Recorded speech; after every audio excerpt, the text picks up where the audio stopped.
I'm not proud of this, and I am not even sure if I am sharing this for advice, or just to finally get it off my chest and admit what I did. My best friend's name is Ray. We met back in college, and we became inseparable almost immediately. We clicked in a way that's hard to describe. We were never officially a couple, but looking back, we were closer than most couples I knew. We had those late-night phone calls that would last for hours, a whole language of inside jokes that no one else understood, and we were always each other's emotional support system. We were that kind of friendship that everyone around us, literally everyone, just assumed would eventually turn into something more. We even joked about it, ourselves. I remember this one night, we were just hanging out, and we made one of those silly pacts. You know, if we're both still single by 35, let's just get married. I laughed it off at the time. In my head, I just thought, oh, that's so far away. I have all the time in the world. I always thought I had time. It felt like a given, like Ray would just always be there, waiting in the wings. Years passed. Life got busy. We started our careers. We dated other people. And we moved to different cities for a while. Life happened. But through all the ups and downs, all the failed relationships and career changes, Ray was always there. He was my constant. Steady, kind, incredibly reliable. He was the one person I assumed would never, ever leave my life. He was my safety net, the person I could call at 3 a.m., no questions asked. I took that for granted, more than I ever realized. Then one day, out of the blue, he called me. The phone rang, and I answered, expecting to hear about his day or to plan our next visit. But the tone in his voice was different. He sounded serious, but also happy. He said, "I have some news. I'm getting married." The words just hung there in the air. I immediately went into best friend mode. I congratulated him. I asked about his fiancée, about the proposal, all the right things, and I genuinely thought I meant it. I really did. I thought I was happy for him. But as soon as we hung up, this wave of nausea just washed over me. It was a physical feeling, like I'd been punched in the gut. And in that one moment, everything became crystal clear. The happy facade I had just put on for him completely crumbled.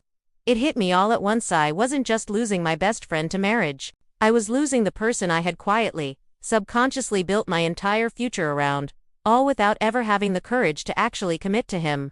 I had pictured my life with him in it, forever, but I'd never done the work to make that a reality. I told myself I needed to go home for the wedding. I booked the flight and packed my bags, telling myself over and over that I just needed closure, that seeing him get married would be the final chapter, and I could move on. That was the story I was selling myself, anyway. But the moment I saw Ray again, all that logic went out the window. It completely broke me. He looked so happy. Genuinely, deeply happy. There was this new kind of calm about him, a sense of being grounded that I hadn't seen before. He was different. And his fiancée, Claire. She wasn't at all what I had expected, or maybe what I had hoped for. I think a part of me wanted to find a reason not to like her, to see some flaw that would prove I was better for him. But there was nothing. She wasn't flashy or dramatic or over the top. She was just present. She was kind, she was intelligent, and you could see the way she looked at him. It was obvious she adored him. She was the kind of person who chose him, every single day, in all the small ways that I never had. I was the one who was always half in, half out, keeping my options open. She was all in. That's when the ugly side of me started to come out. I told myself that I was just being protective, that I knew him better than anyone, that I knew what he really needed. I convinced myself that maybe he was rushing into this, that he was making a huge mistake. And that was the lie I used to justify my actions. That was the lie that gave me permission to cross lines that a friend should never cross. I started saying things I shouldn't have. Little comments, here and there, designed to plant seeds of doubt. I'd bring up old memories of us, trying to remind him of what we had. I'd question if Claire really understood his dreams, his quirks, his history.